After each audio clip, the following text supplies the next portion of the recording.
পৃথিবীর মধ্যে কাবা, নাম শুনি মক্কানগর, বলো দয়াল কোথায় আছে এই মানব দেহের ভিতরে কাবা ঘর?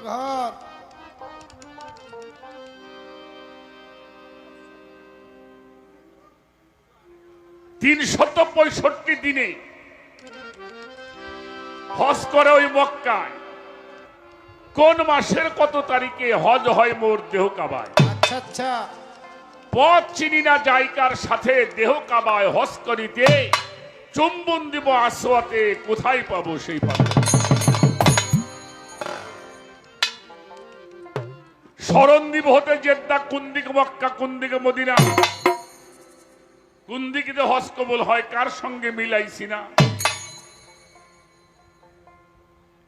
এই গানটি আমার সাথে শিল্পী করেছেন, আপনি করেছেন ভালো, কিন্তু এটা হজম করা একটু সমস্যা আছে।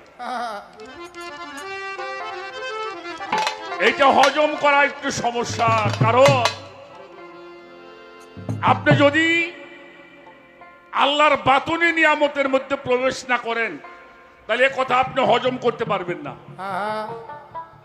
যার জন্য পবিত্র কোরআন শরীফের সূরা লুকমানের 20 নম্বর আয়াতে বলেছেন, আজবাগা আলাইকুম নিয়ামাহু ওয়াল জাহিরু ওয়াল বাতিনান, হে দুনিয়ার মানুষ তোমাদের জন্য দুই প্রকারের নিয়ামত দ্বারা পরিপূর্ণ করা হলো, একটা হলো প্রকাশ্য নিয়ামত আর একটা অপ্রকাশ্য নিয়ামত। একটা জাহিরি এলেম আর একটা হলো বাতেনি এলেম। এই জাহের বাতেন দুই প্রকারের এলেম যদি আপনি অর্জন করতে না পারেন, এই কথাগুলি আপনি হজম করতে পারবেন না। বায়াতের গুরুত্ব সম্বন্ধে পবিত্র কোরআন শরীফে অনেক বিষয় আছে।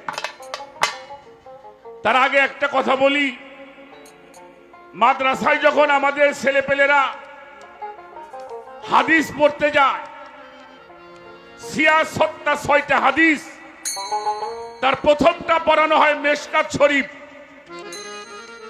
আর পরিশেষে পড়ানো হয় বুখারী শরীফ।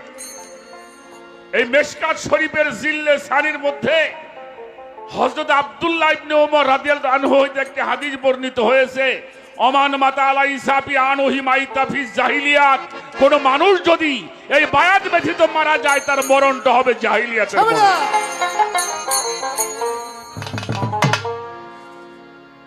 তাহলে অবশ্যই বায়াত হওয়াটা আমাদের অতীব গুরুত্বপূর্ণ। আর মুসলমান না হলে কবরে যাওয়া আল্লাহ নিষেধ করেছেন, ইয়া আইয়ুহাল্লাযীনা আমানুত্তাকুল্লাহ।